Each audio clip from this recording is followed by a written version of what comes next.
আসসালামু আলাইকুম dear students and everyone. আমি এস এম মাহি আলম মুন্না। আমি আজকে তোমাদের কাছে আবারও টেন্সের আরেকটি ক্লাস নিয়ে এসে তোমাদের সামনে হাজির হয়েছি। তোমরা খাতা কলম নিয়ে অবশ্যই আমার কথাগুলো শুনবে এবং প্রয়োজনে যেগুলো নোট করার লেখার সেগুলো লিখে নিবে।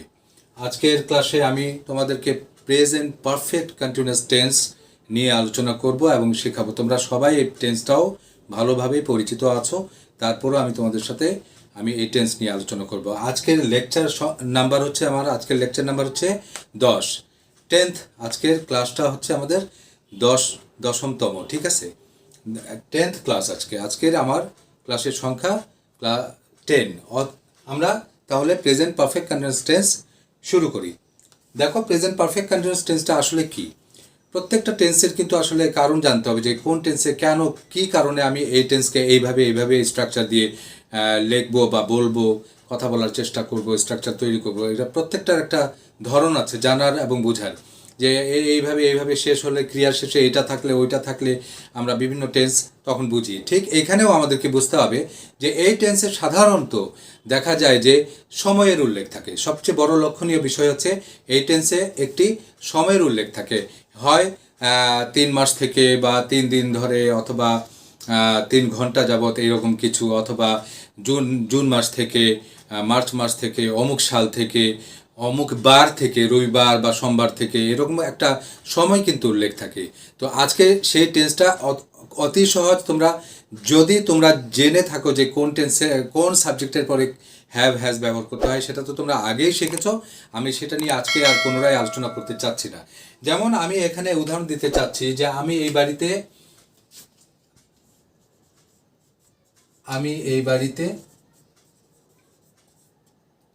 বাড়িতেই আছি, এরকম এই বাড়িতেই বাস করছি বা থাকছি, বাস করছি বা থাকছি। তাহলে আমি এটা ট্রান্সলেশন কিভাবে লিখব? আমি এই বাড়িতেই আছি বা বাস করতেছি, বাস করেছি, মানে এই যে সাধু ভাষায় হোক, চলতি ভাষায় হোক, যেভাবে তোমরা বুঝে নিবা।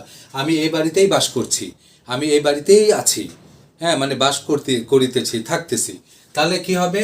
আই হ্যাভ বিন, এখানে বাড়তি বিন আমরা ইউজ করব। পারফেক্ট টেন্সে এটা ইউজ হয়নি, কিন্তু পারফেক্ট কন্টিনিউয়াস টেন্সে বিন নিয়ে আসে, তারপরে আমরা ভার্বের সাথে আইএনজি যোগ করব। Living, I have been living, এই বাড়িতে। In this, in this house, আমি এই বাড়িতে বাস করিতেছি, আমি এই বাড়িতেই বাস করিতেছি, এর অর্থাৎ I have been living in this house. বুঝতে পারছো? তাহলে আমরা দেখতে পাচ্ছি যে এই টেন্সের স্ট্রাকচার হচ্ছে সাবজেক্টের পরে হ্যাভ বিন অথবা হ্যাজ বিন আনতে হবে এবং ভার্বের সাথে অবশ্যই আইএনজি যোগ করতে হবে। যে কোনো continuous tense, present continuous tense হোক, পাস্ট কন্টিনিউয়াস টেন্স হোক, অথবা ফিউচার কন্টিনিউয়াস টেন্স হোক, যেমন আমরা আইএনজি যোগ করি, ওই রকম পারফেক্ট কন্টিনিউয়াস টেন্সগুলো যতগুলো আছে, present perfect continuous tense, past perfect continuous tense, future perfect continuous tense, যেখানেই কন্টিনিউয়াস টেন্স সেখানেই কিন্তু মূল ভার্বের সাথে আইএনজি যোগ করতে হচ্ছে। তাহলে আমি এই বাড়িতেই বাস করছি, তাহলে I have been living in this house, এইভাবে করে আমরা বলবো। তাহলে মনে করো যে সে লিখতেই আছে, এরকম যদি হয়, এরকম কথা যদি বলতে হয় যে সে লিখতেই আছে, যেমন আমি এখানে এটা মুছে দিলাম, সে লিখতেই আছে, সে লিখতেই আছে। এখানে কিন্তু আমি দুটোতেই কিন্তু কোনো সময় উল্লেখ করিনি। এটা সময় উল্লেখ নিয়ে আমি পরে তোমাদেরকে বোঝানোর চেষ্টা করব। সে লিখতেই আছে, তাহলে তার মানে সে লেখার কাজটা অলরেডি চালু রেখেছে, বন্ধ করেনি। হি এর সাথে আমরা জানি হ্যাজ ব্যবহার হবে। I have, we have, you have, they have, কিন্তু he third person singular number, এর জন্য কিন্তু হ্যাজ ব্যবহার করতে হবে। এটা আমরা আগেই শিখেছি, আগের ক্লাসগুলো আবার চেক করে নিও।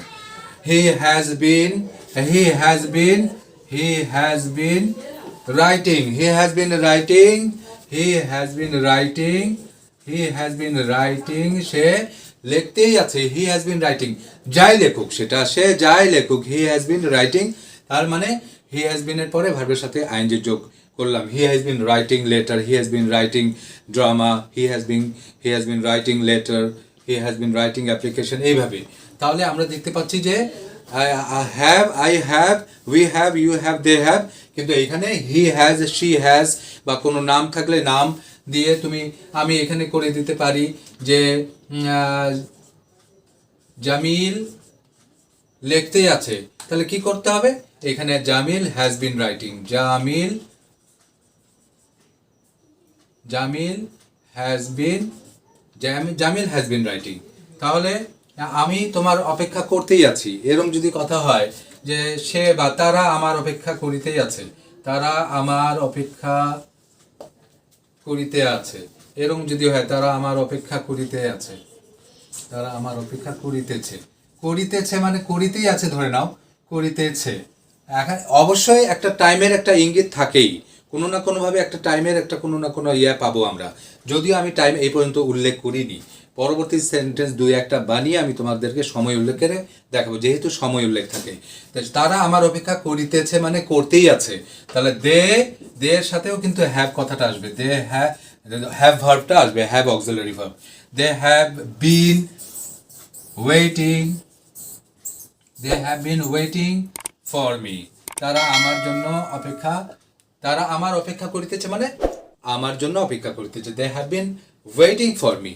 ঠিক আছে, তাহলে এই হলো মোটামুটি আমাদের স্ট্রাকচার। যে স্ট্রাকচারটা হচ্ছে সাবজেক্টের পরে হ্যাভ বিন, হ্যাজ বিন, ভার্বের সাথে আইএনজি যোগ, তারপরে অবজেক্ট থাকলে অবজেক্ট। এখন আমি সময় উল্লেখ যেহেতু উল্লেখ থাকে, ওই সময় উল্লেখটা কিভাবে থাকলে আমরা কিভাবে করব সেটা আমি একবার দেখাই দিচ্ছি তোমাদেরকে। যে যেমন তুমি 2 ঘন্টা যাবত আমার অপেক্ষা করছো মানে করিতেছ, ঠিক আছে, করছো বা করিতেছ, এই যেভাবে তোমরা টেন্সটাকে বুঝার সেটা বুঝে নিতে হবে। তাহলে আমরা দেখতে পাচ্ছি যে এখানে টাইম কিন্তু পাচ্ছি, তাই না, আমরা এখানে একটা টাইম পাচ্ছি যে 2 ঘন্টা, এই যে 2 ঘন্টা দেখাচ্ছে। এইগুলো ট্রান্সলেশনের জন্য ঠিক আগের মতোই সাবজেক্ট যেভাবে হয় সাবজেক্ট নিব, ইউ এর সাথে হ্যাভ হয় আমরা জানি, এবং বিন বাড়তি আমরা লিখবো, যেহেতু এটা perfect continuous tense. You have been কি অপেক্ষা করিতেছ, এখন আমরা ভার্বের সাথে আইএনজি যোগ করব, ইউ হ্যাভ বিন ওয়েটিং, কার জন্য, আমার জন্য, এখানে আমার অপেক্ষা মানে আমার জন্য অপেক্ষা করিতেছ, you have been waiting for me. দেখো 2 ঘন্টা যাবত, এটা কিন্তু পয়েন্ট অফ টাইম না, এটা হচ্ছে স্পেস অফ টাইম, কিছু সময় ধরে যখন কোনো কাজ হয় তখন ফর ইউজ করতে হয়। সিন্স ফর কখন ইউজ করতে হয় সেটা আমি তোমাকে পরে দেখাচ্ছি। You have been waiting for me for 2 hours, এই যে 2 hours। তাহলে আমরা ক্লিয়ার হয়ে গেলাম যে এখানে অবশ্যই সময়ের উল্লেখ থাকে, সময় উল্লেখ থাকলেই আমরা কিন্তু হ্যাভ বিন হ্যাজ বিন নিয়ে আসে ভার্বের সাথে আইএনজি যোগ করে এটার অনুবাদ করব, এবং অনুবাদ করে আমরা দ্রুত কথা বলার চেষ্টা করব। তাহলে স্পিকিংটার জন্যই কিন্তু আমি এগুলো শেখাচ্ছি, এবং গ্রামারটাও তোমার জানা হচ্ছে, এবং তোমার স্পিকিংটাও সহজ হয়ে যাচ্ছে, স্মুথলি হয়ে যাচ্ছে। তাহলে এটা আমি মুছে দিলাম, তোমরা নিশ্চয়ই বুঝেছ, you have been waiting for me for 2 hours। আচ্ছা, এবার এইগুলো সেন্টেন্সকে কিভাবে নেগেটিভ করতে হয় দুটো সেন্টেন্স দিয়ে আমি বোঝাতে চাচ্ছি। দেখো যে তিনি বা সে যেটাই হোক, তিনি আমাদেরকে 1 ঘন্টা যাবত গল্প বলিতেছেন না, তিনি আমাদেরকে 1 ঘন্টা যাবত গল্প বলছেন না মানে বলিতেছেন না। এই যে এইরকম একটা সেন্টেন্স, আমি তিনি বা সে আমাদেরকে 1 ঘন্টা ধরে বা 1 ঘন্টা যাবত গল্প বলছে না, অথবা তিনি আমাদেরকে গল্প বলিতেছেন না। এটার ওই সহজ উপায়, হি এর পরে আমাদের যেটা আসে অক্সিলারি সেটা নিয়ে আসবো, তারপরে হি হ্যাজ, এইখানে নট দিবে। তোমরা অনেকে কিন্তু ভুল করো, he has been not, they have been not, you have been not, এটা করা যাবে না। সবসময় নট নিজের জায়গাতেই থাকবে, তারপরে বাড়তি বিন আর কি আসবে আসুক। তাহলে হি হ্যাজ নট বিন, গল্প বলার ইংরেজি বলতে হবে আমাকে টেলের সাথে আইএনজি যোগ করলাম, হি হ্যাজ নট বিন টেলিং কি আমাদেরকে, কথাটা আছে নাকি, দেখো আমাদেরকে আছে, he has not been telling আস, আমরা এখানে হি হ্যাজ নট বিন টেলিং আস কি একটি গল্প, বা একটি না থাকলেও আমরা লিখতে পারি এ স্টোরি ফর কি 2 ঘন্টা যাবত, ফর 1 ঘন্টা যাবত, ফর 1 আওয়ার। ঠিক আছে, এইভাবে আমরা সেন্টেন্সটাকে স্ট্রাকচারটাকে সাজিয়ে নিলাম। গল্প বলছেন না, এই যে তিনি আমাদেরকে 1 ঘন্টা যাবত বা 1 ঘন্টা ধরে গল্প বলছেন না, তিনি আমাদেরকে 1 ঘন্টা ধরে বা 1 ঘন্টা যাবত গল্প বলছেন না। হি হ্যাজ নট বিন এখানে আসবে, কিন্তু বিনটা এখানে আসবে, আমি কিন্তু ভুল লিখেছিলাম এখানে, দেখো হি হ্যাজ নট বিন তারপরে টেলিং। এটা বড় ধরনের মিস্টেক, সরি হ্যাঁ, এই ধরনের মিস্টেক হয়ে যায় যেহেতু দ্রুত আমাকে অল্প সময়ের মধ্যে ভিডিও তৈরি করতে হয়, সেই কারণে দ্রুত বলতে গিয়ে লিখতে গিয়ে আমাদের সমস্যা হয়ে যায়, আমি ভুল করে ফেলি। আচ্ছা সরি হ্যাঁ, তাহলে he has not been telling us a story for 1 hour. তাহলে নেগেটিভ করতে গেলে আমাদেরকে স্ট্রাকচারটা কি করতে হচ্ছে, আমাদেরকে স্ট্রাকচার করতে হচ্ছে হি has not bin, we have not been, তারপরে ভার্বের সাথে আইএনজি, তারপরে অবজেক্ট করতে হয়। হ্যাঁ, তাহলে আমাদের নেগেটিভ করতে আমরা শিখে গেছি। এখন প্রশ্নবোধক কিভাবে করতে হয় সেটা কিন্তু কোনো ব্যাপার না।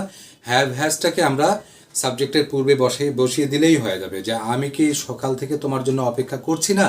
Have I not been waiting for you since morning, আমি কি তোমার জন্য দুপুর থেকে, যদি হয় তাহলে have I not been waiting for you since noon, since afternoon, দিনের খণ্ড খণ্ড সময়ের পূর্বে সিন্স। আমি 2018 সাল থেকে 2015 সাল থেকে তোমাদেরকে ইংরেজি পড়াচ্ছি, একটা সাল নির্দিষ্ট যেহেতু আমি উল্লেখ করছি, I have been teaching you since 2015, since 2020, তাহলে নির্দিষ্ট সময় থাকলে আমি জানুয়ারি মাস থেকে তোমাদেরকে পড়াচ্ছি, I have been teaching you since January.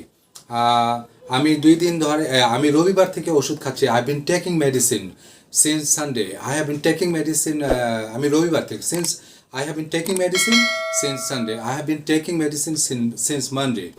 আমি তাহলে এই দিনের খণ্ড খণ্ড সময় এগুলোর পূর্বে সিন্স হবে, রবিবার থেকে সোমবার থেকে এগুলো হলে সিন্স হবে, তারপরে অমুক মাস থেকে যদি হয় নির্দিষ্ট মাস, মার্চ মাস থেকে স্কুল বন্ধ, তাহলে আমরা কি করব, সিন্স মার্চ বলবো। অমুক সাল থেকে আমরা এই দিনাজপুরে আছি, তাহলে উই হ্যাভ বিন লিভিং এইখানে অমুক সাল থেকে, সিন্স 2015, সিন্স 2016, এভাবে করে সিন্স ইউজ করতে হয়। আর এগুলো বাদে যদি এগুলো প্রত্যেকটাই কিন্তু পয়েন্ট অফ টাইম, এগুলো প্রত্যেকটাই পয়েন্ট অফ টাইমের ক্ষেত্রে কিন্তু তোমাকে সিন্স ইউজ করতে হবে, নির্দিষ্ট সময় যদি মনে হয় যে বোঝাচ্ছে। আর যদি পয়েন্ট অফ টাইম না থাকে তাহলে সেই ক্ষেত্রে 1 ঘন্টা যাবত ফর 1 আওয়ার, 2 ঘন্টা যাবত ফর 2 আওয়ার্স, তারপরে 2 দিন যাবত for 2 days, for 3 days, for 7 days, for 10 days, অথবা 2 মাস যাবত for 2 months, হ্যাঁ, বা অমুক 10 বছর যাবত for 10 years, for 5 years, এইভাবে করে আমরা কিন্তু সিন্স এবং ফরের ব্যবহার করব। এই টেন্সে কিন্তু অহরহ হতে থাকবে। এখন তুমি খেয়াল করো, তাকাও যে স্ট্রাকচার হাবোধক যদি হয়, এই টেন্সের যদি স্ট্রাকচার হাবোধক করতে হয়, তাহলে দেখো সাবজেক্টের পরে হ্যাভ হ্যাজ সাবজেক্ট অনুযায়ী বসবে, তারপর বিন, তারপরে ভার্বের সাথে আইএনজি যোগ করবা, অবজেক্ট দিবা, অবজেক্ট দিয়ে তারপরে সিন্স ফর যেটা তোমার কাছে মনে হবে, যদি পয়েন্ট অফ টাইম থাকে সিন্স, আর পয়েন্ট অফ টাইম না থাকলে ফর দিয়ে তারপর টাইমটা বসিয়ে দিতে হবে। নেগেটিভ করার জন্য হ্যাভ হ্যাজের পরপরই নট দিতে হবে, হ্যাভ হ্যাজের পরপরই কিন্তু তোমাকে এই নটটা রাখতে হবে। Have been not, has been not, এটা কিন্তু অনেকে ভুল করে থাকো তোমরা, এটা কিন্তু করা যাবে না। তাহলে হ্যাজ নট বিন অথবা হ্যাভ নট বিন দিয়ে তারপর ভার্বের সাথে আইএনজি যোগ করে অবজেক্ট, সিন্স, ফর, তারপরে টাইম উল্লেখ করতে হবে। আর প্রশ্ন করতে গেলে হ্যাভ হ্যাজটাকে আগেই নিয়ে আসবা, আগেই তোমরা এগুলো শিখে রাখছো, আগেই শিখে নিয়েছো অলরেডি। তাহলে এখানে সাবজেক্ট অনুযায়ী হ্যাভ হ্যাজটা প্রথমে নিয়ে আসে, একেবারে শুরুতে রেখে সাবজেক্ট, তারপরে বিন, তারপর ভার্বের সাথে আইএনজি যোগ, তারপরে অবজেক্ট, তারপর সিন্স, ফর, তারপর টাইম। এ হচ্ছে তোমার স্ট্রাকচার। এই স্ট্রাকচারগুলো তোমরা নিশ্চয়ই জানো। এটা তারপরে আমি একটু লিখে, আমি কোনো টেন্সের ক্ষেত্রে কিন্তু স্ট্রাকচার লিখে দেওয়ার চেষ্টা করছি না, আমার কথার মধ্যেই কিন্তু তোমরা আমার স্ট্রাকচারটা পেয়ে যাচ্ছ। এখন ছোট্ট একটা উদাহরণ দিয়ে শেষ করে দিই, যে এতক্ষণ আমরা কিন্তু যে এইরকম কথা বলছি যে রানু সকাল থেকে একটি ছবি, সকাল থেকে একটি ছবি আঁকছে, অর্থাৎ আঁকছে মানে আঁকতেছে, আঁকতেছে আঁকিতেছে, মানে আমরা যেভাবে যেভাবে বলি সেভাবে বলাটাই ভালো। রানু রানু সকাল থেকে একটি ছবি আঁকছে, তাহলে আমরা দেখতে পাচ্ছি যে আঁকছে, অর্থাৎ এখানে ড্র, DRAW, ড্র, ড্র হচ্ছে ছবি আঁকা। কিন্তু আমরা যদি এরকম যদি হয়, এইগুলোর ক্ষেত্রে কিন্তু আমরা জানি যে কি করতে হবে, যে Ranu has been drawing a picture since morning, তাহলে এখানে আইজি যুক্ত করতে হচ্ছে। কিন্তু আমাদের যদি এইরকম সেন্টেন্স আসে যে দেখা যাচ্ছে যে আমি 2 দিন ধরে অসুস্থ, আমি 2 দিন ধরে অসুস্থ, 2 দিন ধরে অসুস্থ, অসুস্থ, এখানে খেয়াল করে দেখো, আমি 2 দিন ধরে অসুস্থ, এখানে কিন্তু একটা অ্যাডজেক্টিভ পাচ্ছি, অ্যাডজেক্টিভ ইল। তাহলে এই ক্ষেত্রে কি করতে হয়, এই ক্ষেত্রে তোমাকে করতে হবে আই হ্যাভ বিন যেভাবে বসে ওভাবেই বসাবা, I have been ill, I have been ill for 2 days, for 2 days। এই তাহলে তোমরা দেখতে পাচ্ছ যে এইরকম যদি অ্যাডজেক্টিভ চলে আসে তাহলে হ্যাভ বিন হ্যাজ বিনের পরপরই অ্যাডজেক্টিভ রাখতে হবে। যেমন তারা এই সকাল থেকে চিন্তিত, তারা সকাল থেকে চিন্তিত, একটু কষ্ট করে দেখো, তারা 2 দিন, আচ্ছা সকাল থেকে লিখি, তারা সকাল থেকে চিন্তিত, সকাল থেকে চিন্তিত, চিন্তিত, আবারও আমরা কিন্তু অ্যাডজেক্টিভ পাইলাম, আবারও অ্যাডজেক্টিভ পাইলাম আমরা, ঠিক আছে। তাহলে কি করব, দে এর সাথে হ্যাভ হয়, হ্যাভ লিখবো, দে have bin, they have been কি anxious, anxious, anxious, they have been anxious since morning, since morning. এই যে একটা সেন্টেন্স তুমি খুব সুন্দরভাবে তখন বলতে পারলে এবং শিখতে পারলে যে আই হ্যাভ বিন ইল, যদি অসুস্থ হয় তাহলে সেক্ষেত্রে আমরা হ্যাভ বিনের পরপরই ইল রাখবো, তারপরে সময়, তারপরে তারা সকাল থেকে চিন্তিত, they have been anxious since morning. হ্যাঁ, তুমি এই বিষয়ে আমি আমি সবসময় ব্যস্তই আছি, আমি সবসময় ব্যস্তই আছি, কি বলবো, বা সে সবসময় ব্যস্ত আছে, সে সব সময় ব্যস্ত আছে, এরকম কথাগুলো কিন্তু মনে ব্যস্ত আছে, মনে হচ্ছে যে হি ইজ দিয়ে করা যাবে, কিন্তু আসলে সে সবসময় ব্যস্তই আছে, এইরকম একটা কিছু মনে করতে হবে যে সে সবসময় ব্যস্ত আছে। হি হ্যাজ অলওয়েজ বিন দিয়ে আমরা বিজি এই শব্দটা লিখব, তাহলে সে সবসময় ব্যস্তই থাকে, সে সবসময় ব্যস্তই থাকে, আছে যেমন থাকে, যেটাই বলো না কেন কথা বলার মধ্যে কিন্তু বোঝা যাবে যে কিছু একটা এখানে পারফেক্ট কন্টিনিউয়াস টেন্সের কাজ আছে। বিজি, সে সবসময় ব্যস্তই থাকে, ব্যস্তই আছে, he has always been busy. তারপরে তোমরা দেখছি তোমরা তোমরা যাক আর বলছি না, he has never been careful, সে কখনো সাবধান ছিল না, he has never been careful, I have always been careful. এইভাবে অ্যাডজেক্টিভগুলো আসলেও তুমি সহজে তোমরা ইয়ে করবা, হ্যাজ বিন এর পরে তুমি অ্যাডজেক্টিভ রেখে সময় উল্লেখ করতে চাইলে উল্লেখ করে দিয়ে সেন্টেন্সটা কমপ্লিট করতে পারো। তাহলে আজকে আর বেশি বলছি না, আমার ডিয়ার স্টুডেন্টস এবং যারা আমার এই ক্লাসগুলো তোমরা দেখছো, অন্যান্য যারা দেখছো, সবাইকে পরবর্তী ক্লাস দেখার জন্য আমন্ত্রণ জানাচ্ছি। আজকে আমি প্রেজেন্টের 4টি অর্থাৎ প্রেজেন্ট ইনডিফিনিট, কন্টিনিউয়াস পারফেক্ট এবং আজকের পারফেক্ট কন্টিনিউয়াস টেন্স দিয়ে একটি টেন্স অর্থাৎ প্রেজেন্ট টেন্সটা আমি আজকে শেষ করলাম, সমাপ্তি ঘটাইলাম। তোমাদেরকে আজকের ভিডিও কেমন লাগলো আমাকে অবশ্যই জানানোর চেষ্টা করবে, যদি ভালো লেগে থাকে লাইক করবে, আর অবশ্যই শেয়ার করবে, এটা আশা করি, এবং আমাকে অবশ্যই সাবস্ক্রাইব করার জন্য ভুলবে না। সাবস্ক্রাইব করলে আমি খুশি হব, এটাই খুবই ন্যাচারাল। হ্যাঁ, তো সেই জন্য আজকে এই পর্যন্ত থাক, তোমরা সবাই ভালো থাকো, সুস্থ থাকো, আল্লাহ হাফিজ।